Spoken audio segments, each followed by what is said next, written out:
Muy buenos días una vez más. Me da mucho gusto verles. Qué bueno que estamos aquí. Vamos esta mañana a continuar con nuestro estudio en la palabra de Dios, propiamente en el libro de Mateo. Y el título de esta predicación es La invitación de Jesús. La invitación de Jesús. Hemos estado en los últimos meses, creo que un poquito más de un año ya, en el estudio del libro de Mateo, y el día de hoy vamos a continuar. No sé si a usted le ha pasado, pero a mí de repente me ha pasado que conforme vamos estudiando, de repente hasta me siento como si estuviese ahí, viendo cómo sana, viendo qué habla, viendo qué dice. De repente me ha pasado que ha sido tan extraordinario y a veces me siento como que vamos siguiendo a Jesús con Mateo. De repente nos paramos y vemos cómo sana al enfermo y cómo le habla a la gente y cómo es que se aproximan los discípulos, etcétera, etcétera. Hoy, continuando con lo que vimos la semana pasada, si usted recuerda, Jesús habló palabras muy fuertes en contra de aquellos que critican y aquellos que son indiferentes. Hoy vamos a escuchar a Jesús voltear y dar una invitación personal. Una invitación personal que involucra a todo el mundo, porque el Señor Jesús, dice la Escritura, que vino al mundo a salvar a los pecadores, y ese fue el propósito de su encarnación. Él vino a la tierra para salvar a los pecadores del juicio, de la ira, del infierno, del pecado. Y Jesucristo expresó este propósito en la encarnación cuando dijo, porque el Hijo del Hombre vino a buscar y a salvar lo que se había perdido. Y ese es el propósito, la salvación. Y esta ha sido sin duda una expresión en el corazón de Dios desde mucho tiempo antes de Mateo. Así que antes de entrar a lo que propiamente vamos a estar estudiando versículo por versículo de Mateo 11, vamos a ir a ver qué dice la Escritura acerca de esta expresión del Señor en cuanto a la salvación. Y vamos a ir al Antiguo Testamento, al primer libro que vamos a tocar esta mañana, es el libro de Isaías, para poder ver cómo es que el Señor en su corazón tiene desde antes de Mateo esto, Isaías 45, versículo 22.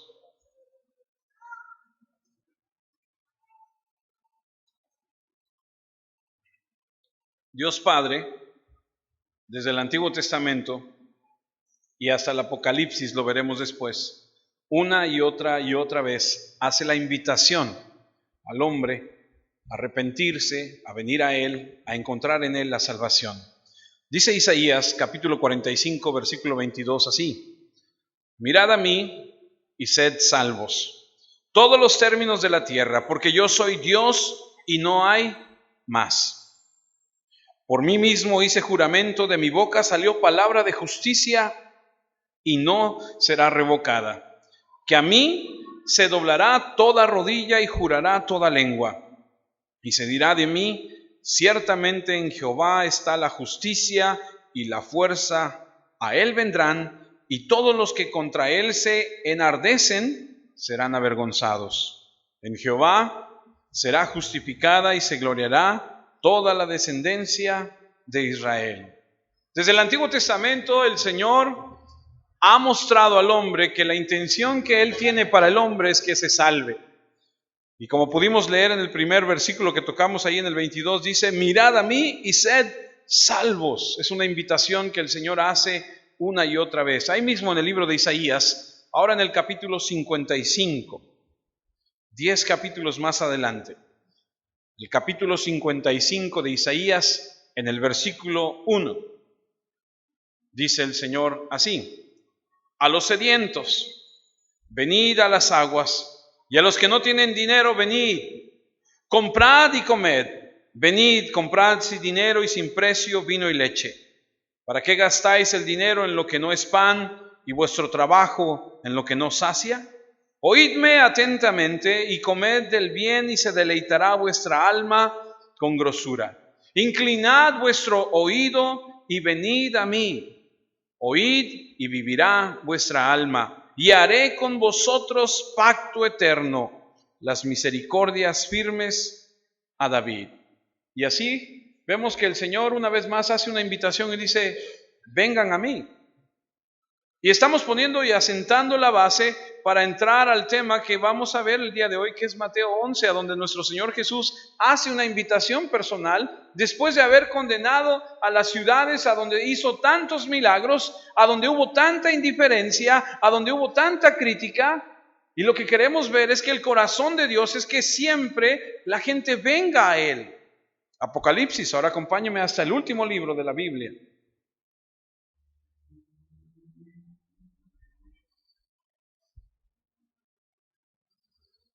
En el capítulo 22, Apocalipsis 22, versículo 17. No sé si me equivoco, y si me equivoco me corrige. Es el último el capítulo 22, Apocalipsis 22, el último capítulo del último libro, capítulo 22, versículo 17. Y el Espíritu y la esposa dicen, ven. Y el que oye diga, ven. Y el que tiene sed, venga. Y el que quiera, tome del agua de la vida gratuitamente. El Antiguo Testamento y el Apocalipsis, siempre Dios invitando a la gente a venir a la salvación. Nos damos cuenta que este es el carácter de nuestro Señor Jesús, porque en el libro de Juan, ahora acompáñame al libro de Juan, en el Nuevo Testamento, en el Evangelio de Juan, en el capítulo 6, Juan 6, versículo 35.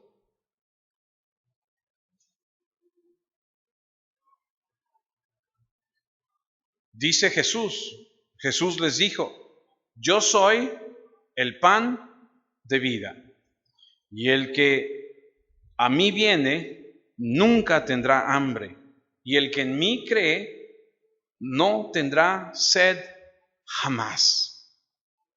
Él llama a los hombres una y otra vez a venir a Él, a creer en Él.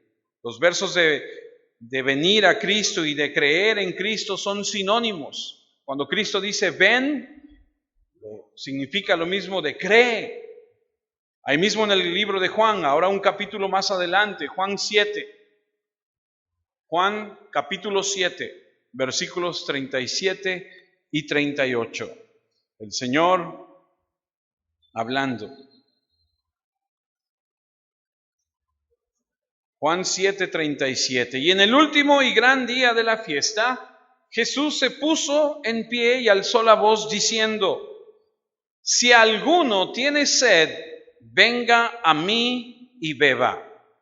El que cree en mí, como dice la Escritura, de su interior correrán ríos de agua viva.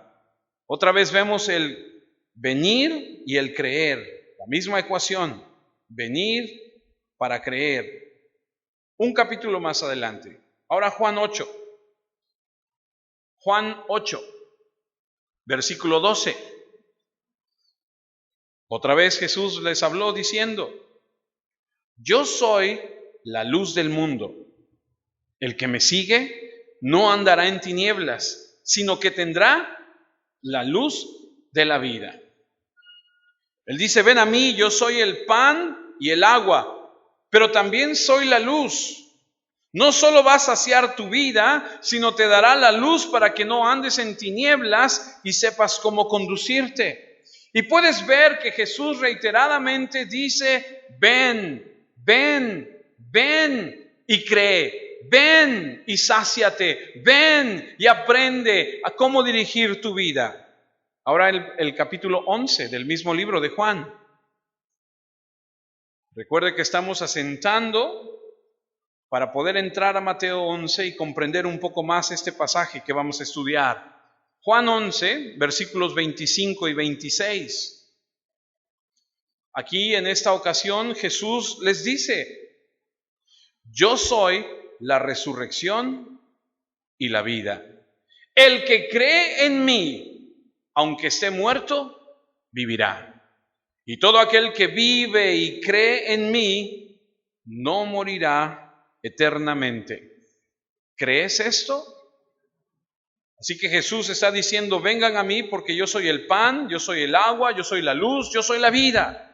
El venir es creer, el creer es venir. Y de esta forma podemos entender cómo es que Jesús hace la invitación que a continuación vamos a ver. Ahora sí, retomamos nuestro estudio de Mateo 11, versículo 25. Jesús hace la invitación una y otra vez. Y ahora vamos a Mateo 11, versículos 25 en adelante. Esta sección del 25 al 30 la tenemos que necesariamente dividir en dos partes por la falta de tiempo. Estudiaremos versículo por versículo y si Dios permite la próxima semana la vamos a concluir. Pero vamos a comenzarla esta mañana. Dice el versículo 25, en aquel tiempo, respondiendo Jesús dijo, te alabo, Padre, Señor del cielo y de la tierra, porque escondiste estas cosas de los sabios y de los entendidos y las revelaste a los niños. Sí, Padre, porque así te agradó. Todas las cosas me fueron entregadas por mi Padre y nadie conoce al Hijo sino el Padre, ni el Padre conoce a alguno sino al Hijo, y aquel a quien el Hijo lo quiere revelar. Venid a mí todos los que estáis trabajados y cargados, y yo os haré descansar.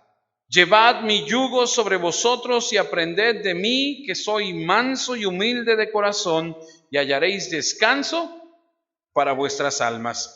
Porque mi yugo es fácil y ligera mi carga. Esta sección del 25 al 30 es una sección que vamos a analizar versículo por versículo, y la clave para entender la porción de esta escritura es saber lo que Jesús está ofreciendo. Venid a mí. La razón por la que Jesús dice, venid a mí, es para que encontremos en Él el descanso. Versículo 28 y 29. Venid a mí todos los que estáis trabajados y cargados, y yo os haré descansar. Llevad mi yugo sobre vosotros y aprended de mí, que soy manso y humilde de corazón, y hallaréis descanso para vuestras almas. La promesa de nuestro Señor es descanso.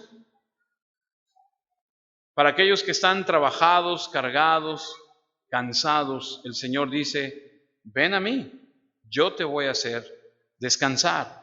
Ahora, para que podamos entender esta porción de la Escritura, necesariamente tendremos que analizar algunas palabras, incluso no nada más un versículo, sino cada palabra. ¿Qué significa? ¿Qué tipo de descanso? ¿De qué está hablando? No te está hablando de un descanso solamente físico. No te está diciendo, tómate unas vacaciones este fin de semana que viene para que te relajes, para que recuperes las fuerzas y entonces sigas adelante. No te está pagando un BTP, que es un viaje todo pagado a las islas de las Bahamas para que estés tranquilo. Jesús dice, venid a mí y descansad, mi yugo es fácil. Pero ¿de qué tipo de descanso estamos hablando? Porque si no entendemos la invitación, no vamos a poder entender el resto. Así que, ¿a qué se refiere? ¿Qué es el descanso? Bueno, la palabra descanso en el griego, que es el original, anapau, habla de dar alivio, de revivir. Descanso es una palabra en el Antiguo Testamento muy común, que se utiliza muchas veces. Por ejemplo, cuando hablamos del profeta Isaías, varias veces Dios en el Antiguo Testamento promete a su gente descanso, alivio. Y la versión Septuaginta, no sé si usted está familiarizado, pero la Septuaginta es una de las traducciones más fieles que hay del griego, y se utiliza este anapau, este descanso, se traduce como un momento a donde haces no sé si me entiendas si le digo un break, una pausa, retomas las fuerzas Y aquí en Mateo 11 se traduce descanso, y la palabra para el judío de descanso es un concepto tal vez distinto al nuestro, y tenemos que nosotros meternos un poquito a la cultura judía para poder entender de qué tipo de descanso es que Jesús está hablando. Porque para el judío la palabra descanso es una promesa que Dios le había dado a su pueblo. Y tenemos que ir al libro de Hebreos en el capítulo 3 para poder entender de qué estamos hablando. Así que acompáñenme y vamos a darnos un clavado al capítulo 3 de Hebreos. Aquellos que hemos tenido la oportunidad de estudiar el libro de Hebreos, vamos a recordar algunas cosas muy interesantes. El libro de Hebreos, como sabemos, fue escrito a los hebreos. En este libro no hay una indicación para ningún gentil, entiéndase, una persona no judía. Los hebreos en este libro escuchan de parte del autor, que por cierto no sabemos quién es, no sabemos quién es el autor de Hebreos. Algunos dicen que fue Pedro, otros dicen le dan la autoría a otra persona, pero no sabemos, no dice. Le va a escribir a 3 tipos de personas. El libro de Hebreos vas a encontrar, si tú lo estudias, 3 tipos de personas, pero estos 3 tipos de personas son judíos. Son judíos y son personas que son del pueblo de Israel, no son de otro pueblo. El que cree y está comprometido con el evangelio, el que cree pero no está comprometido con el evangelio, y el que está en contra abiertamente del evangelio. Y para que entendamos lo que Jesús dice, vengan y yo los haré descansar, tenemos que ir a ver la mentalidad del israelita en cuanto al vocablo descanso. Hebreos 3, versículo 7. Y si usted en su Biblia lo ve, tal vez esté como en la mía, que el título de Hebreos 3 dice el reposo del pueblo de Dios. Ese es el título de la sección. Hebreos 3, versículo 7 en adelante. Por lo cual, como dice el Espíritu Santo, si oyereis hoy mi voz, no endurezcáis vuestros corazones, como en la provocación, en el día de la tentación en el desierto. Y permítame hacer una pausa ahí. Para aquellos que están más familiarizados con las Escrituras, saben que cuando el pueblo de Israel sale como esclavos para la tierra prometida, sale de Egipto y va camino a la tierra prometida, hay un momento donde el pueblo se rebela. Y se rebela contra Moisés, que en ese momento era quien les llevaba, y entonces ellos provocan la ira de Dios. Y entonces aquí el Espíritu Santo dice, si oyes hoy mi voz, no endurezcas tu corazón, como en aquel día cuando provocaron en la tentación en el desierto, versículo 9, donde me tentaron vuestros padres, me probaron y vieron mis obras 40 años. Si usted está familiarizado con la Biblia, una vez más le digo, el pueblo de Israel sale de Egipto con trazado el camino para ir a la tierra prometida, que es Canaán, y lo que debió haber llevado solamente unos días para llegar, se tardó 40 años. Y en 40 años el pueblo de Israel vio milagro tras milagro tras milagro de parte de Dios. Y no les bastó ver milagro tras milagro tras milagro, sino que cuando ellos dijeron, ¿por qué nos has sacado de esa tierra? ¿Y por qué nos has traído al desierto? Y provocaron a ir a Dios al probarle, al rebelarse. Y dice el autor de Hebreos a los hebreos, les escribe y les dice, así dice el Espíritu, no endurezcas tu corazón, no caigas en la misma provocación que cayeron tus padres en el desierto, cuando después de ver tantos milagros en sus vidas, probaron a Dios. Ahora usted y yo tenemos que entender que el concepto para el judío que viene de Egipto hacia la tierra prometida es que el descanso para ellos será esa tierra prometida. Imagínense que por 430 años estos hombres y mujeres y niños y ancianos han sido esclavos Y si usted entiende un poquito el concepto de ser esclavo, usted podrá comprender más. El esclavo no es dueño de su vida, ni de su ropa, ni de su tiempo, ni de su casa, ni de sus hijos. No tiene absolutamente derecho a nada, ¿cierto? Esta gente ha sido esclava.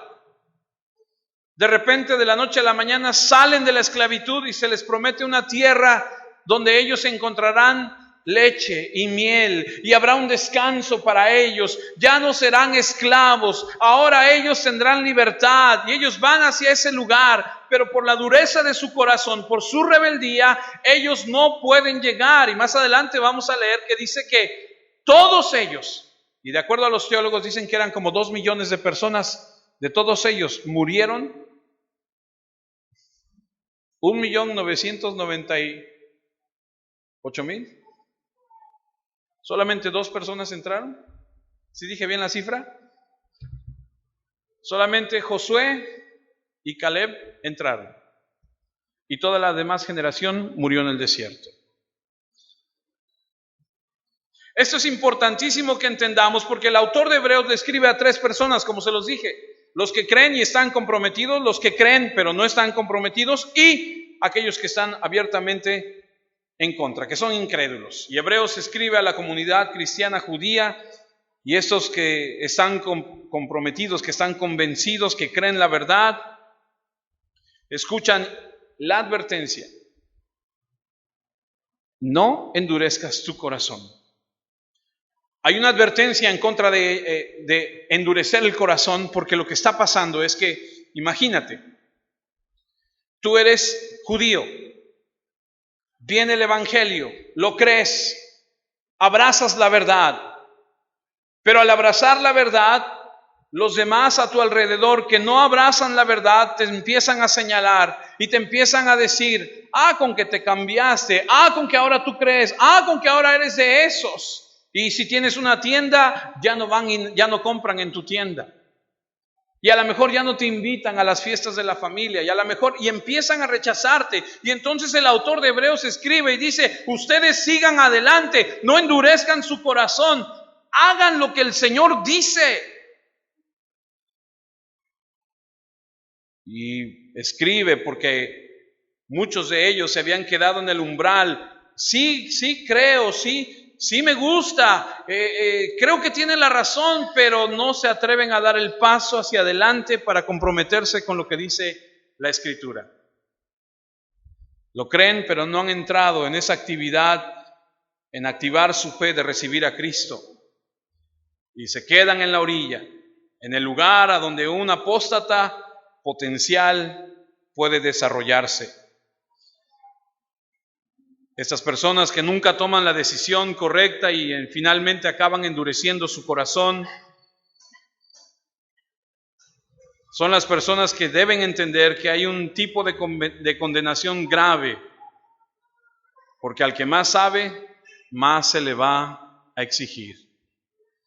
Y el autor de Hebreos está dando una segunda advertencia en este libro escrito a los hebreos, a los que están convencidos intelectualmente que no vienen a Cristo, saben la verdad, pero simplemente no dan ese paso. Por eso escribe en el versículo 7: si oyeres hoy la voz, no endurezcáis vuestro corazón, al igual que sus padres en el desierto.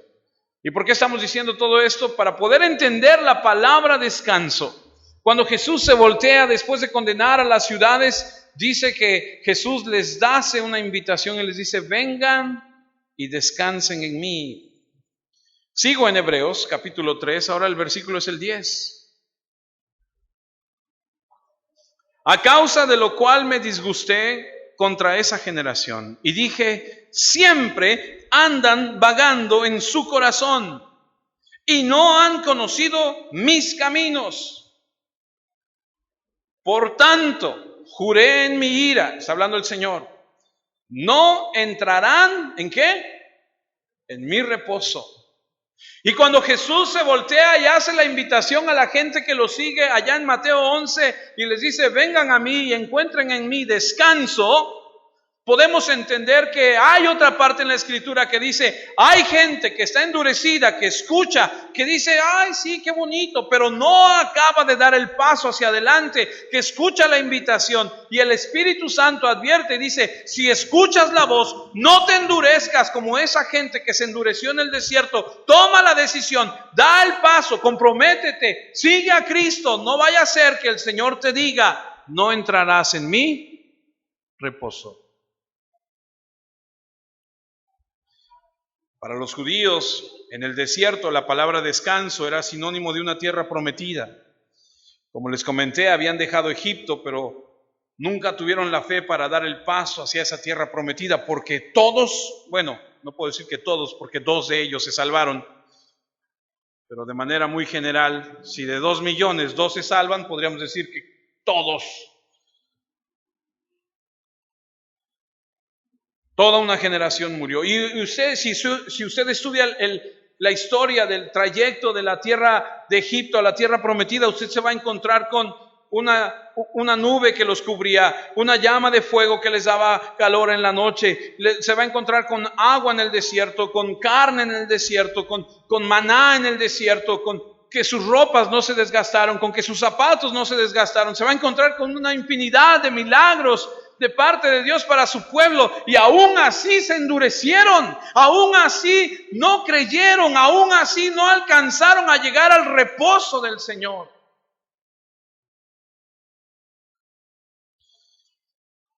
Comenzaron a moverse en la dirección correcta, creían que iban a llegar a una tierra mejor. Así es como la gente ve el Evangelio a veces. La gente ve y dice, sí, cierto, tiene razón, pero no se compromete. Así es como la gente dice, ay, sí, qué bonito, ¿verdad? Uy, qué bonito. De veras que tiene razón, pero no se compromete, pero no da el paso, pero no lo abraza, sabe, entiende, pero no lo hace.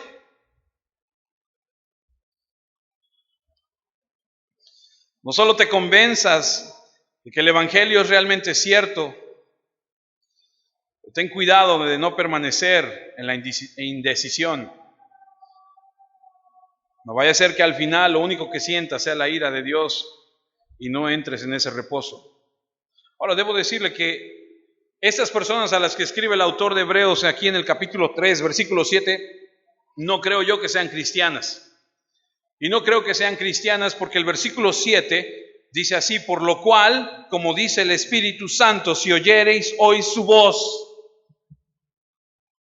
No escucharon su voz. Y si yo leo correcto en mi Biblia, Jesús en Juan 10, acompáñame a Juan 10, si yo entiendo bien, Jesús en Juan 10, versículos 25, 26 y 27, dice esto, entonces los de Hebreos 3, 7 no pueden ser cristianos porque Jesús dice, Jesús les respondió, os lo he dicho y no creéis. Las obras que yo hago en nombre de mi Padre, ellas dan testimonio de mí, pero vosotros no creéis, porque no sois de mis ovejas, como os he dicho.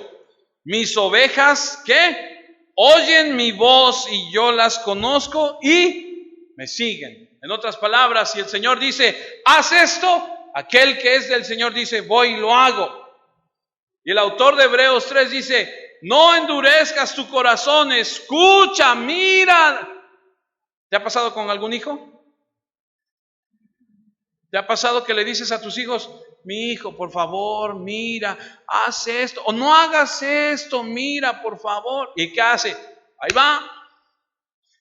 ¿Y qué pasa? Le dices, te lo dije, ya ves, mira, si me hubieras escuchado, si hubieras puesto atención, si me hicieras caso, no te hubiera pasado eso. Es lo mismo. El autor de Hebreos en el capítulo 3, versículo 7 está diciendo, no endurezcas tu corazón. Versículo 8, perdón. Hebreos 3:8, no endurezcas vuestro corazón, como la provocación en el día de la tentación del desierto. Y otra cosa que me dice que esta gente no puede ser cristiana es porque de acuerdo a la escritura en Ezequiel, no vaya, yo se la leo, no vaya ya. Ezequiel 36:26 dice: os daré corazón nuevo y pondré espíritu nuevo dentro de vosotros, y quitaré de vosotros el corazón de piedra, endurecido, que no siente, y os daré un corazón de carne, sensible. Por eso no creo que a quien le habla el autor de Hebreos ahí en el 3, 7 y 8 sean cristianos. Esa gente no escucha la voz de Dios, no obedece. Esa gente tiene un corazón duro. Y les dice y les advierte: ustedes no van a entrar en el reposo. Y Mateo 11, Jesús está diciendo: vengan a mí y entren en este descanso. Pero debemos entender que ese descanso es seguir, porque mucha gente, tú le dices a la gente, y esto es extra, esto no lo tengo aquí, pero tú le dices a la gente que no conoce de Jesús y le dices: ven y descansa en el Señor. Y la gente dice: ay, sí, estoy agobiada. Ay, sí, estoy tan cansada de los problemas. Ay, sí, ¿y qué quiere? ¿Abraza el descanso? Claro. Dice: ay, sí, nada más que ese descanso significa: ven y obedece lo que yo quiero que obedezca. Ven y toma parte de esta vida que yo tengo para ti. No se trata solamente de utilizar al Señor, no se trata solamente de querer sacar ventaja de Él en ese sentido. Por eso Hebreos dice: no endurezcas tu corazón, escucha las palabras del Señor. Hebreos 3:10: a causa de lo cual me disgusté con esa generación y dije: siempre andan vagando en su corazón y no han conocido mis caminos. Otra razón para decir que esta gente no son cristianos. Gente que sabe, que escucha y que dice: sí, cierto, es verdad. Sí, pero endurecen su corazón. Sí, pero no andan en el camino del Señor. Sí, pero ¿qué están haciendo? No escuchan lo que el Señor dice. Esos no van a entrar en el descanso del Señor. Siempre andan vagando en sus corazones. Eran pecaminosos. Ellos no han conocido mis caminos. Una persona que no conoce los caminos de Dios, que siempre se equivoca en su corazón endurecido y resiste a Dios, que no oye su palabra, es un incrédulo.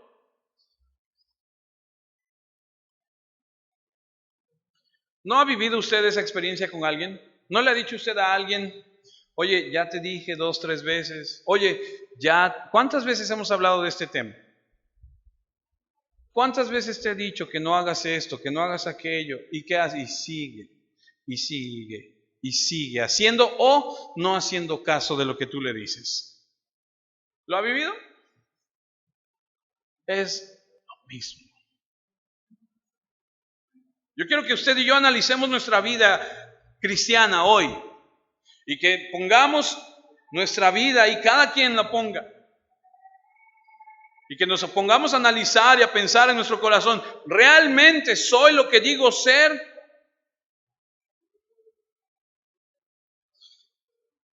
Ahora, si usted me acompaña a Hebreos 3:1, se va a dar cuenta de la diferencia que hay entre los que son cristianos y los del 7, que creo yo que no son. Porque Hebreos 3:1 dice: por tanto, hermanos santos, participantes del llamamiento celestial, considerad al apóstol y sumo sacerdote de nuestra profesión, Cristo Jesús.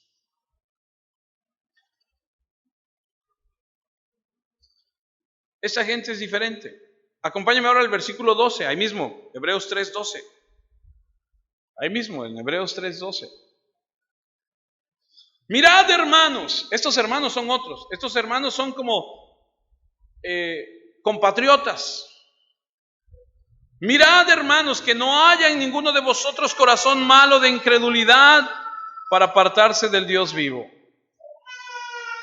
Mirad, hermanos, que no haya en ninguno de vosotros corazón malo de incredulidad. Yo veo una distinción entre los hermanos del versículo 1 y los hermanos del versículo 12. Un corazón malo de incredulidad, dice aquí.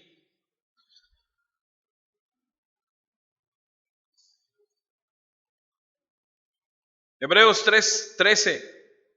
Antes exhortaos los unos a los otros cada día, entre tanto que se dice hoy, para que ninguno de vosotros se endurezca por el engaño del pecado.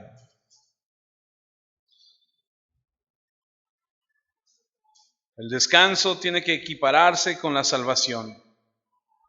Así que cuando Jesús dice, vengan y descansen, está diciendo, entren a mi salvación. Versículo 14, Hebreos 3:14.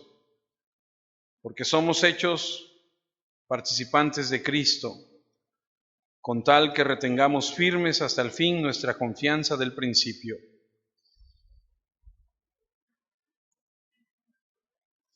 En otras palabras, las personas que se apartan del Dios vivo, que endurecen sus corazones, que no creen, que hacen el mal, que no escuchan su voz, que no le conocen, obviamente no han llegado a ser participantes de Cristo.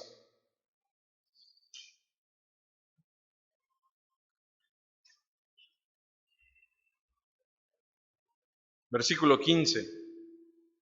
Entre tanto que se dice, si oyereis hoy su voz, no endurezcáis vuestros corazones como en la provocación. Misma idea, mismo concepto. El Señor diciendo, no endurezcas tu corazón, escucha. Otra vez la invitación, no seas duro, escucha, obedece. Versículo 19, ahí en Hebreos 3:19, y vemos que no pudieron entrar a causa de... ¿A qué no pudieron entrar? Al descanso del Señor, al reposo del Señor, a causa de su incredulidad. Dijeron, sí, está bien, estoy de acuerdo, está bonito, está bien, o sea, creo que... Pero no se comprometieron, pero no dieron el paso, pero no obedecieron. Y a causa de eso, no entraron en la salvación, en el reposo. Lo que te aleja del descanso del Señor, de la salvación, es la incredulidad.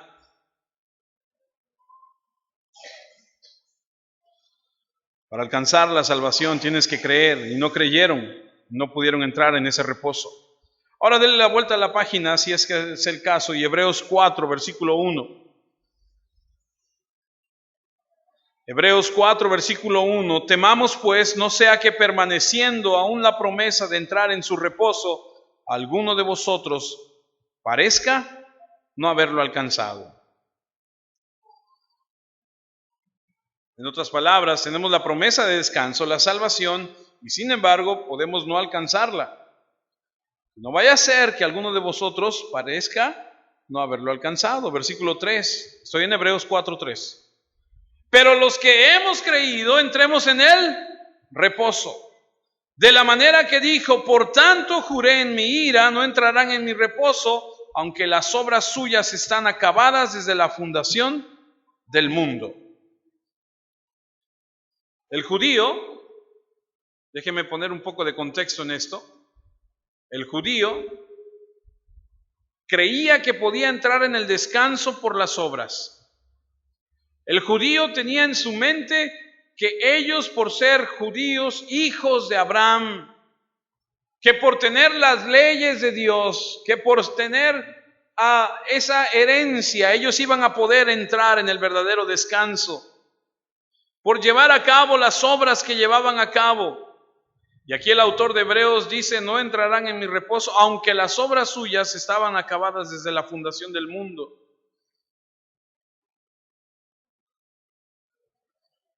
No entendieron que el sistema de obras había terminado. Déjeme aclararlo con Hebreos 9. Hay 4:9. Por tanto, queda un reposo para el pueblo de Dios, porque el que ha entrado en su reposo, también ha reposado de sus obras, como Dios de las suyas. Usted sabe que el judío tenía ciertas tradiciones y decía que tenía que hacer esto y que no tenía que hacer aquello, y que tenía que llevar a cabo ciertos rituales y tenía que hacer esto. Y el autor de Hebreos dice, eso ya se acabó, eso es tiempo del pasado, eso ya no se hace. Cristo vino y todo lo llevó a cabo Él y se acabó. Ya no hay sacrificios, ya no hay que hacer nada. Él hizo la obra completa. Hebreos 4:11 dice, procuremos pues entrar en aquel reposo para que ninguno caiga en semejante ejemplo de desobediencia. El Señor dice, entró en el reposo, ya no hay que hacer nada, Él ya lo hizo. Y el Señor nos dice, en un sentido nos dice, no es por obras, sin embargo debemos procurar entrar en ese reposo. Requiere un esfuerzo. No quedarse en el camino. No estamos hablando de obras, estamos hablando de obediencia. Y después de esta ilustración de las personas en el desierto muriendo a causa de la incredulidad y no entrando en ese reposo, podemos entonces entender un poco más Mateo 11, cuando Jesús dice, venid a mí los que están cansados, trabajados, cargados, los haré descansar, hallaréis descanso para vuestras almas. Y lo que Él está diciendo es un descanso, una salvación. Descanso es cesar de acción, de movimiento, detener el trabajo, el esfuerzo para entrar en un reposo.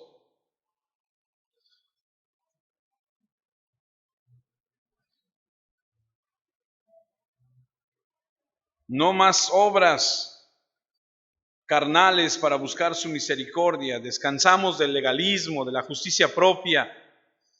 Descanso es estar libre de cualquier otra cosa, de algo que cansa o que turba. ¿Alguna vez has oído a alguna mamá decir, ay, estos hijos míos no me dejan descansar?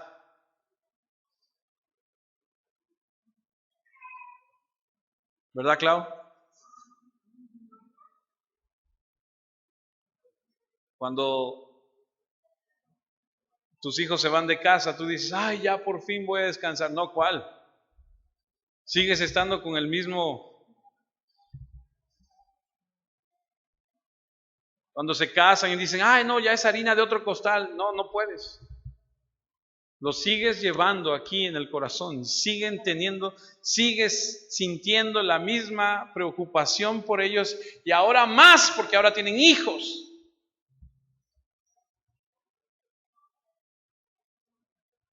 Y descanso es estar libre de cualquier cosa que te pueda perturbar, que te pueda estresar. Y en un sentido espiritual, entrar en el reposo de Dios significa estar en paz con Dios y tener la paz de Dios que sobrepasa todo entendimiento. Para que nuestro corazón en medio de cualquier tormenta esté en reposo.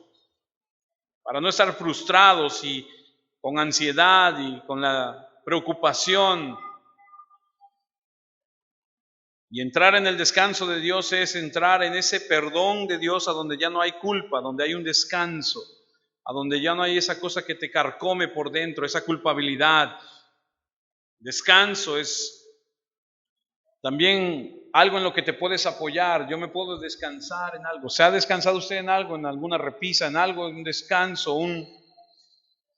Y en un sentido espiritual es estar apoyado en Dios, en Cristo, que es la roca firme de nuestra salvación, inamovible, arraigados y fundamentados en Él, castillo firme, castillo fuerte. Ese es el Señor.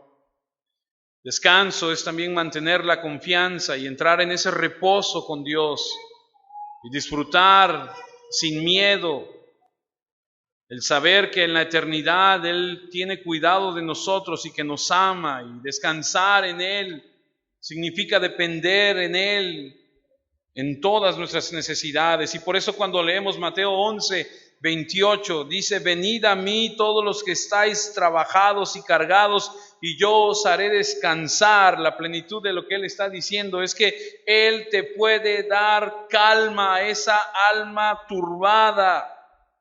Puede dar descanso, es lo que Él ofrece. Pero significa salvación. Después aprenderemos que cuando predica el Evangelio las personas a la gente, debe predicarle de la manera correcta y decirle, en Cristo hay descanso, pero ese descanso que Él ofrece implica su salvación. Y esa salvación significa rendición. Así que para poder entender esta porción de la escritura de Mateo 11, necesitamos entender qué está diciendo Jesús. Acompáñame de regreso a Mateo 11, 25.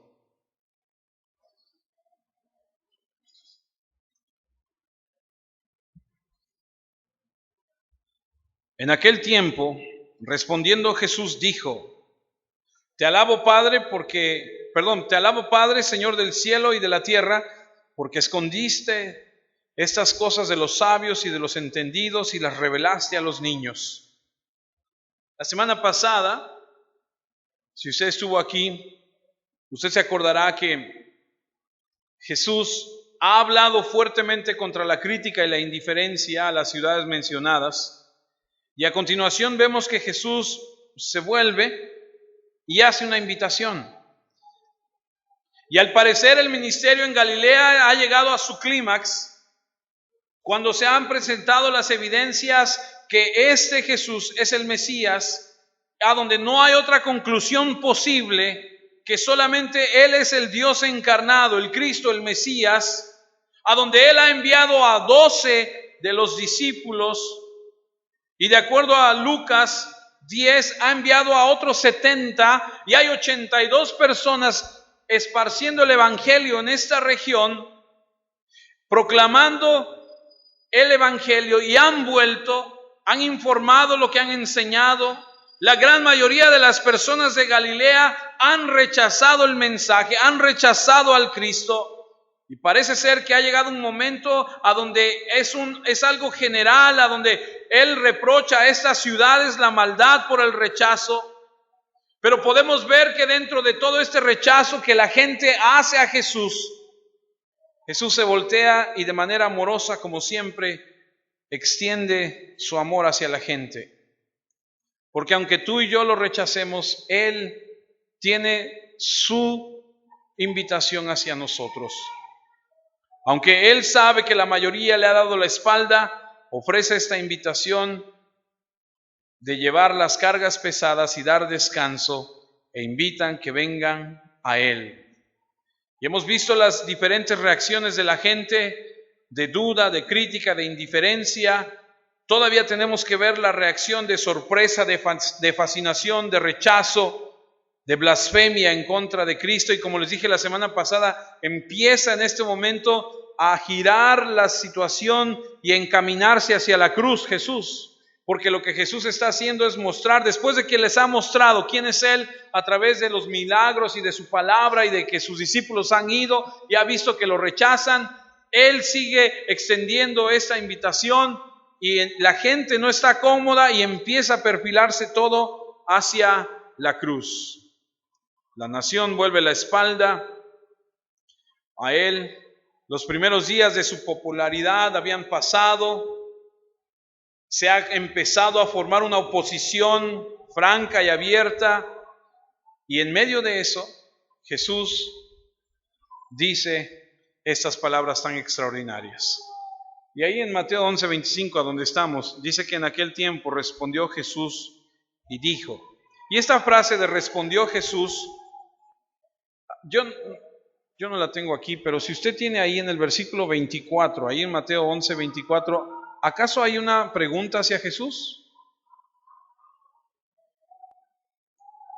Mateo 11:24, usted que tiene ahí su Biblia. ¿Alguien le hace una pregunta a Jesús?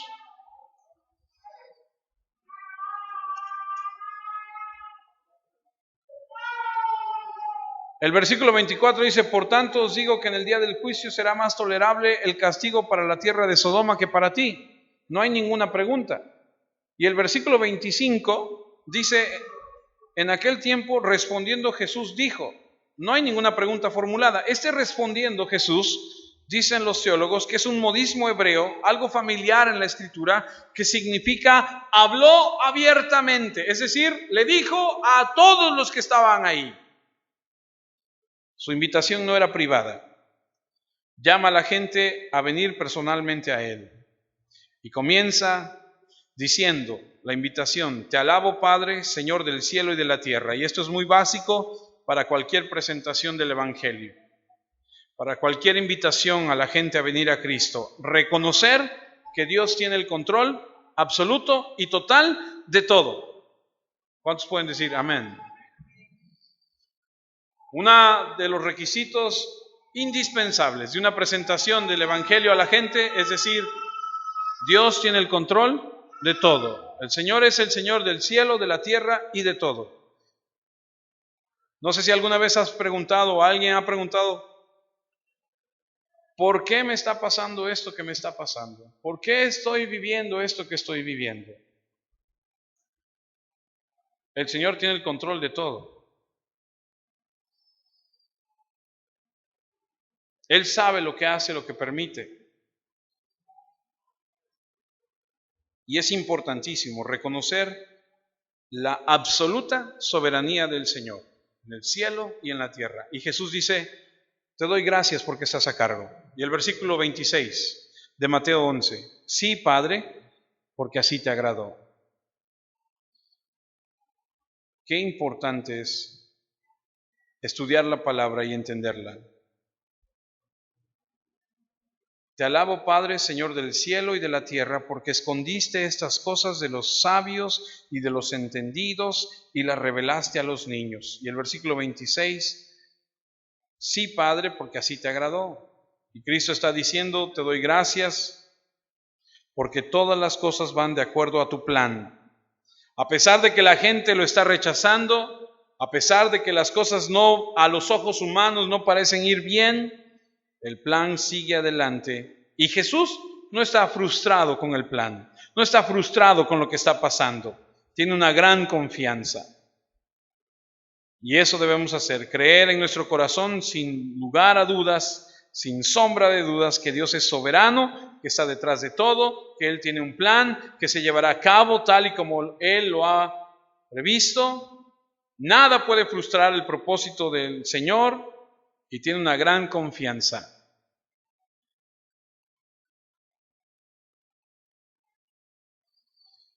Y hoy voy a empezar con algunos de los elementos de esa invitación que creo que son importantes, que podemos aprender. No los vamos a acabar, pero los vamos a comenzar. El versículo 25 dice, porque escondiste estas cosas. No sé si alguna vez ha leído esta parte de la Escritura y se ha preguntado, ¿a qué se refiere? ¿Por qué Jesús dice, Señor, te doy gracias porque escondiste estas cosas y se las diste, se las revelaste a los niños? ¿De qué habla Jesús? Porque de acuerdo a lo que leemos en el versículo 25, dice, porque escondiste estas cosas de los sabios y de los entendidos. Y entonces yo me pongo a pensar y digo, bueno, entonces nadie que sea inteligente o nadie que sea tonto, perdóname la expresión, ¿cómo está esto? Dice Jesús, escondiste estas cosas de los sabios y de los entendidos y se las revelaste a los niños. Algunas personas han pensado que quizá fueron excluidos los sabios y los entendidos, y en otras palabras, nadie que sea inteligente estará en el cielo, pero eso no es lo que está diciendo. Estas cosas, ¿y a qué cosas se refiere? Creo que podrían ser lo que dice Hechos, capítulo 1, versículo 3, Hechos 1, 3. Estas cosas, cuando Jesús dice, y escondiste estas cosas de los sabios y de los entendidos y se las revelaste a los pequeños, creo que podría ser Hechos 1:3. Dice, a quienes también después de haber padecido se presentó vivo con muchas pruebas indubitables, apareciéndoseles durante 40 días y hablándoles acerca del reino de Dios. Estas cosas son las cosas que pertenecen al reino de Dios. Porque siempre era lo mismo. Jesús hablaba de lo mismo, del reino, del Señor, las mismas cosas, siempre, antes y después de la cruz y después de la resurrección, siempre siguió hablando las mismas cosas que pertenecían al reino. Las enseñanzas de Jesús, obediencia, sumisión, siempre lo mismo, lo mismo. Estas cosas que Jesús habló, que Jesús le escondió a los sabios, a los entendidos, son las cosas del reino. Primera de Corintios 2:9 dice, antes bien, como está escrito, cosas que ojo no vio ni oído oyó, ni han subido en corazón de hombre, son las que Dios ha preparado para los que le aman. Las cosas que pertenecen al reino.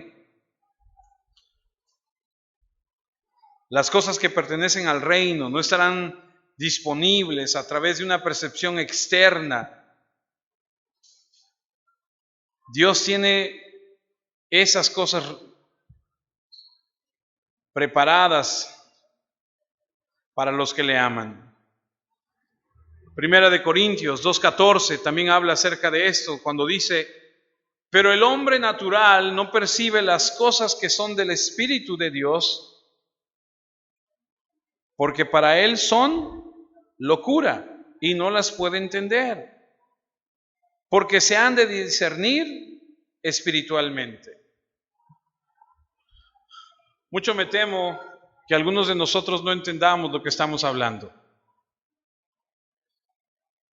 Mucho me temo que en mi poca experiencia, capacidad, y es por eso que esto el Señor lo toma y Él es el que hace la obra, y bendito sea Él, porque si fuese al revés, pero cuando nosotros podamos sincerarnos con Dios y decirle: Señor, habla nuestra vida, y podamos comprender lo que Él está diciendo, nuestras vidas van a cambiar. Porque, amados, lo que Cristo está diciendo aquí es: las cosas del reino, Dios las guardó y no se las dio a los sabios y a los entendidos de acuerdo al concepto humano, a los religiosos de aquel entonces, a los que se creían, digámoslo, sabetodos, sabiondos, a los religiosos. A ellos se les escondió esas cosas. Dice Corintios, para ellos era locura y se las reveló a otros. Y el Señor dice: te doy gracias porque así lo hiciste. Tú que controlas todo, tú que tienes, Señor, todo va conforme a tu plan, todo va marchando bien, gracias. De repente no lo entendemos, y todo esto es la introducción al: ven, yo te voy a hacer descansar. Dice 1 Corintios 1:18, porque la palabra de la cruz es locura a los que se pierden, pero a los que se salvan, esto es, a nosotros, es poder de Dios. Especialmente para los rabinos, los fariseos, los escribas, que estaban cerrados a la revelación de Cristo, de Dios, porque ellos pensaban que habían alcanzado la sabiduría humana.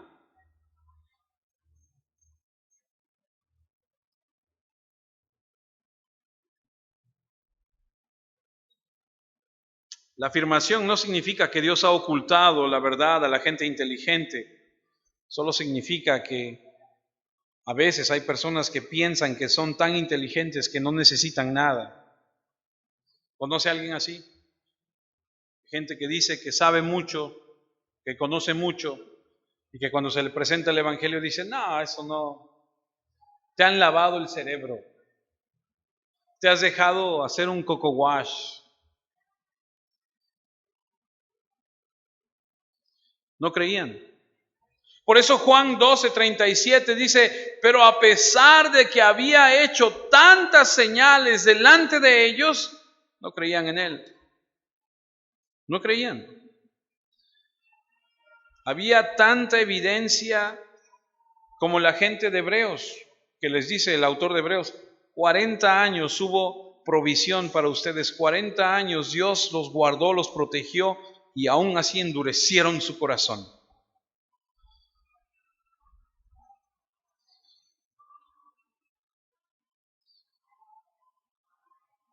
Juan capítulo 12, versículo 39. Por esto no podían creer, porque también dijo Isaías: cegó los ojos de ellos y endureció su corazón, para que no vean con los ojos y entiendan con el corazón. Para que no vean con los ojos y entiendan con el corazón y se conviertan y yo los sane. El Señor no condena la inteligencia. Él no condena, Él condena el orgullo intelectual, a donde las personas creen que por su inteligencia, normalmente una persona que es muy inteligente, una persona que sabe mucho, tiende a ser orgulloso. tiende a ser soberbio, tiende a ser una persona que menosprecia. Y el Señor no está diciendo que Él desprecia la inteligencia. El Salmo 138, versículo 6 dice: porque Jehová es excelso y atiende al humilde, mas al altivo mira de lejos. Jehová es excelso y atiende al humilde, mas al altivo mira de lejos. Y en otras palabras, Él no tiene una relación con la gente altiva. Y cuando dice ahí en Mateo que se lo revela a los bebés, es un sinónimo para la gente que está creciendo en Él, que está caminando en Él. ¿Sí me va siguiendo? Acompáñame a Mateo 21, 16.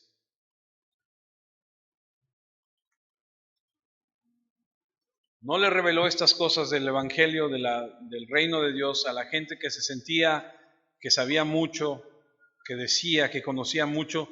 Se lo reveló, lo ocultó a ellos y se lo reveló a los pequeños. Y Mateo 21, 16 dice: y le dijeron: ¿oyes lo que estos dicen? Y Jesús les dijo: sí.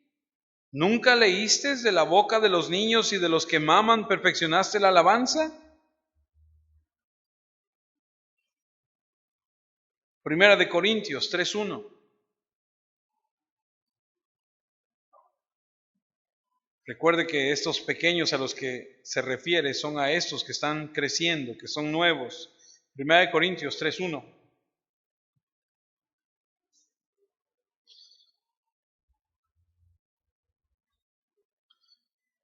De manera que yo, hermanos, no puedo hablaros como a espirituales, sino como a carnales, como a niños en Cristo.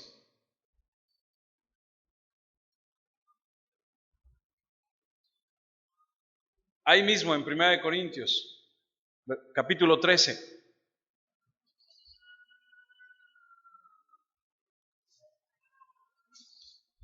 versículo 11.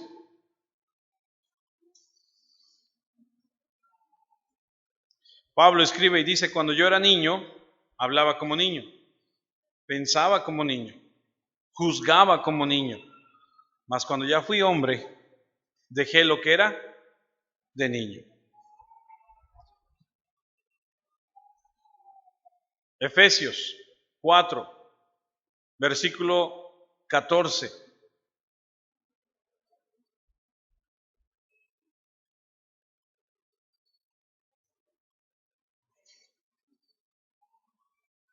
Para que ya no seamos niños fluctuantes, llevados por donde quiera de todo viento de doctrina por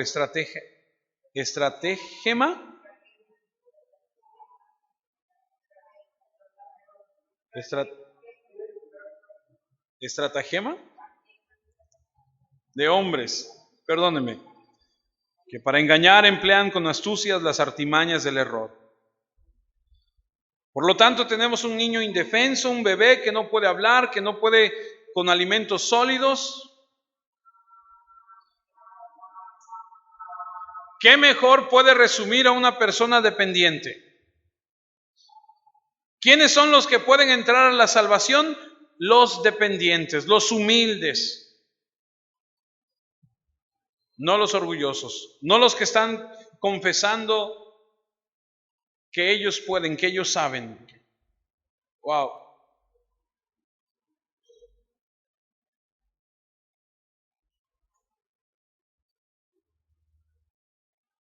Por eso alguien escribió y dijo que es difícil alcanzar a las grandes estrellas, a las grandes personalidades.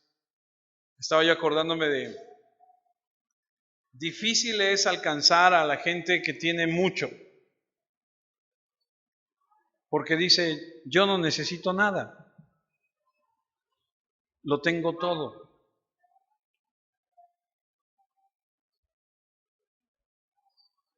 Estoy diciendo que es difícil, no estoy diciendo que sea imposible. Además, el Señor tiene sus formas y sus maneras.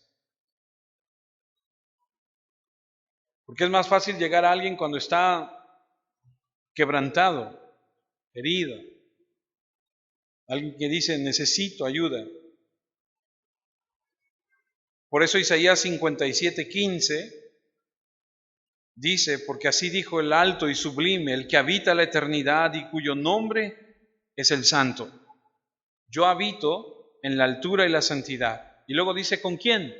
Y con él, quebrantado y humilde de espíritu, para hacer vivir el espíritu de los humildes y para vivificar el corazón de los quebrantados. Esa es la clase de invitación que el Señor ofrece, donde no hay orgullo.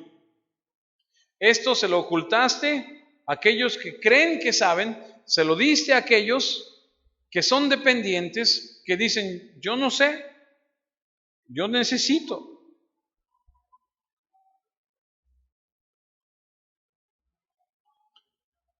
Miguel, ayúdame porque no estoy seguro si puse la última diapositiva, es Apocalipsis.